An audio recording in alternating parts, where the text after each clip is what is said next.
Hey there, it's Stephen Gates with myplctraining.com, and I want to welcome you to this video walkthrough of Studio 5000 Logix Designer. So first of all, I just want to let you know that I have another video that shows you how to set up a new project in Studio 5000 Logix Designer. So that is not the purpose of this video, but there's definitely some overlap. So if you want to see that, there's a link below that you can check out that video on how to set up a new project with Studio 5000 Logix Designer. But again, this video is just a walkthrough of the software, specifically some of the things that I think are the most important for you to learn when you're getting started. So here we are. We're inside an existing project in Logix Designer. And so we're going to focus on the things in this controller organizer here on the left. So we'll start from the top. So first we have this controller item here, this folder called controller, and then it actually gives the name that we created for the controller. So if you double click this controller name, it'll pull up the controller properties. So this is the properties of the PLC controller that was selected when the project was created. So in my case, I created an Emulate 5570 Studio 5000 Logix Emulate controller. And you can change the controller to be a Control Logix, L72 or L71, Guard Logix, Compact Logix, and so on. And then there's a bunch of other properties. We won't go into all these tabs here, but bunch of different properties specifically dedicated to the controller that you can change or look at here. Okay, so this is the controller folder, if you will. Below that we have three items: controller tags, controller fault handler, and power-up handler. The controller tags, we're going to look at that in a little more detail here in a minute. Controller fault handler, this is where you can actually put logic specifically dedicated to run when there's a fault in the controller. Okay, so this is more for advanced programs, not something you need to understand in detail right away. Similarly, the power-up handler is where you can put logic programs that will run only when the controller is powering up. Again, more of an advanced feature that a lot of projects don't need, and not something you need to work on right away. So we're going to go back to the controller tags because this folder is important for all PLC programs.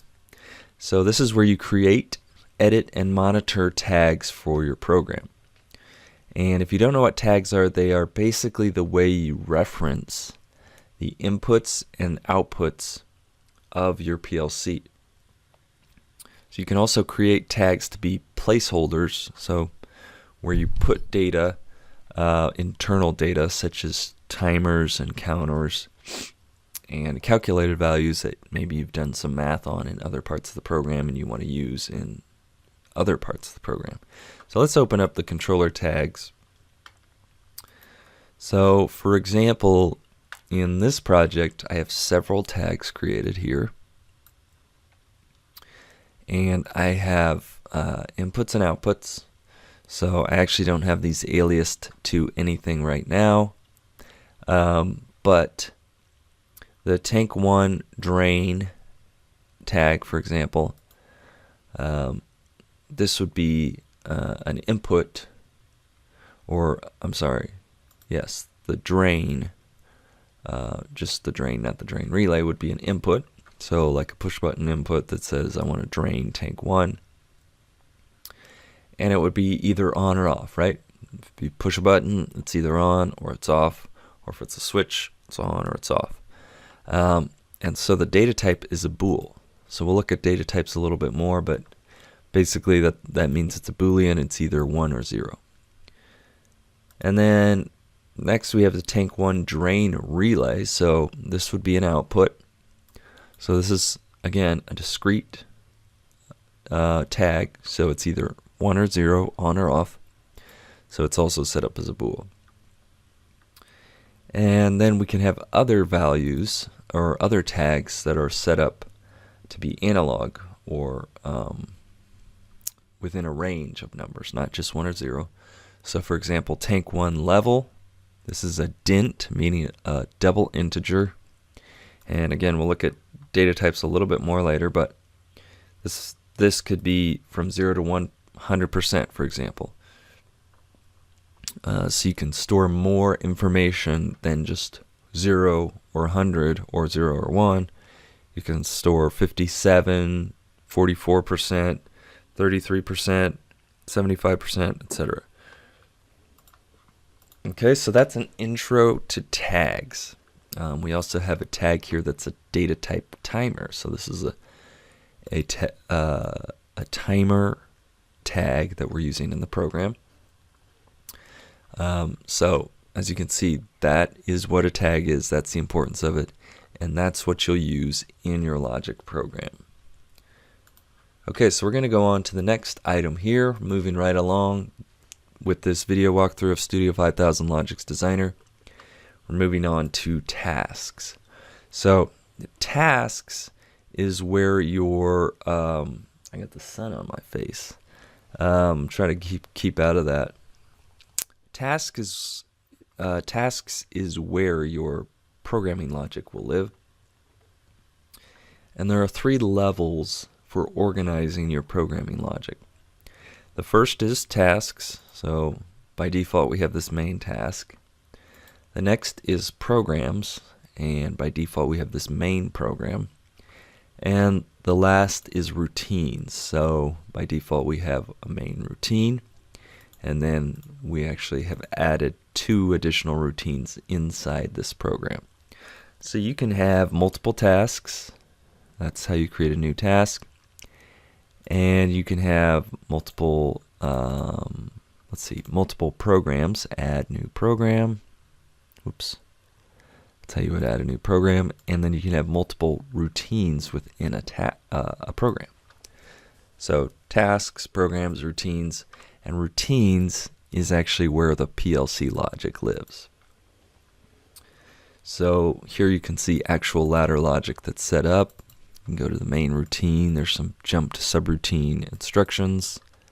Here's some pretty simple ladder logic in the tank level control. And this could be your ladder logic, or it could be structured text or another programming language. Okay, so that's tasks, programs, routines. Moving right along here. Motion groups, we're going to skip that. Not important for when you're getting started, and some people don't even use motion at all when they do automation, so definitely not going to spend time on that. Add-on instructions, more of an advanced topic as well. We're not going to spend time on that. Briefly stop at data types. So the next thing I want to discuss is these data type folders, and there are several categories here. And honestly, you don't need to use these folders very often from this area, so I'm not going to spend a lot of time on that. But I do want to introduce you to some of the main data types in the predefined section. So this is data types that are built into the software that are available by default, and we looked briefly at a couple: the bool and the dint. So if you start with this bool, this is the simplest data type in this whole list of data types, and in all data types, because it can only store 2 values. It can either be a 0 or a 1, on or off. True or false is another way that you can put it. And so this is what all these tags are set up to do, is they're just booleans. So this can be on or it can be off, and that's the most basic format that a data type can be in. Now the rest of these some of these are really complex, honestly. They have multiple members and different data types for each member. I clicked on the generic access generic drive. You can see this data type is very complex. It has probably 100 different members. Some of them are reals, some of them are dints, some of them are bools, some of them are ints, so on and so forth. But basically all of these data types are some combination of bools. So if we go to the dint, which is a little simpler than some of these other ones, we'll just open that up. Well, you can't open it up. But if we go to the controller properties or controller tags and look at a tag that we've set up as a dint, you can see that if you expand it, it's actually 32 bools. So a dint is just a combination of 32 bools, 32 on and off signals. And every other data type is some combination of bools or dints, but ultimately it goes back to bools. So that's just a quick introduction. You can see the int is a 16-bit. So if we created a new int tag, you can see you can expand that, and it's 16 bits. Now I will say that if you create a real tag, I'm just making up these names here, you can't expand that into the bits of the real, but it is broken down into bits. There are ones and zeros for each bit of that real. Okay, so let's see here. Let's move on to the IO config tree. Just wanted to introduce the data types to you. So IO config tree, and I actually don't have any modules set up here, so I'm going to let you watch me add a couple modules. Might be 16, and then we'll talk about what these are and how to edit these later. I'm going to add an output, OB16E, and one more, OF4. Okay, so as you can see, we've got 4 modules in this chassis. So this PLC chassis or backplane or PLC rack, a lot of times people call it a PLC rack for short, is a 10 slot A10 for the 10 slot chassis. And we've got 4 modules here. We've got the controller in slot 0, which it doesn't have to be, by the way, for ControlLogix. For most other controllers it does, but not for ControlLogix. Excuse me. And then we have slot 1. We've got an IB16. Slot 2 is an OB16E. And slot 3 is this OF4. So again, we can look at controller properties that we looked at earlier just simply by double-clicking the controller there. One other place you can do it is by clicking this little icon here for controller properties. And then if you want to see the properties of the modules you've set up for your project, you can double-click the module there. There's a few things you can configure for these discrete modules. This is a 16-point 10 volt to 32 or 31.2 volt DC input, meaning it will indicate an on or off signal or an on signal if the voltage to the input is between 10 and 31 volts. And if it's less than that, it won't trigger, and if it's more than that, it might damage the module. So not a lot you need to set up for a discrete input module. They basically just work as far as the configuration here. And then next we have an OB16E in slot 2. Similar, it's a 16-point 10 volt to 31.2 DC electronically fused output. So depending on what voltage you connect to the module, it will output that voltage to a device that you want to control, such as a relay or a motor starter or a light. Not much you need to configure there usually. And then lastly, we have this analog output module, the OF4. And this module has some more options, since analog modules usually support different voltage ranges. So if we go to like configuration, you can see you can change the output range from negative 10 volts to 10 volts or 0 milliamps to 20 milliamps. You can adjust the scaling. You can create limits so that it only goes above a certain, or it only goes to a certain level and no higher, or only goes down to a certain level and no lower. So that's how this I/O config tree works. So you put all the devices, the modules, into your I/O config tree that you have set up with your physical PLC rack, and then you can, once you're connected to the PLC, you put the program in there, you can actually see the status of these modules live if you're online with the controller. And you can see if they're connected, if they're communicating, and you can change configuration parameters here. Okay, so I/O config tree is very important. Alright, and as you saw, we can add modules too, just by right-clicking the backplane and adding new modules. Alright, so let's move on. I just want to quickly review what we've covered in this short video walkthrough of Studio 5000 Logix Designer.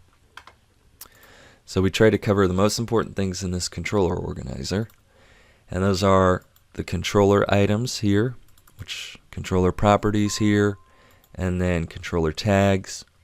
Next we looked at the tasks and how that breaks down into tasks, programs, and routines. And then routines, again, is where your PLC logic, programming logic lives, whether it's structured text or ladder logic or function block diagram, etc. And we briefly looked at data types. And we talked about the bool and how it's basically the foundation of all other data types. And that you can see all the different data types here. And you don't really need to use this folder. It's just a good place to introduce data types. Okay, and then lastly, we looked at the I/O configuration tree and how you can add new modules, how you can check the configuration and the properties of existing modules, and even the controller as well from the I/O config tree. So that's it for this video. I hope this was helpful to you. Thank you for watching, and we'll see you in the next one.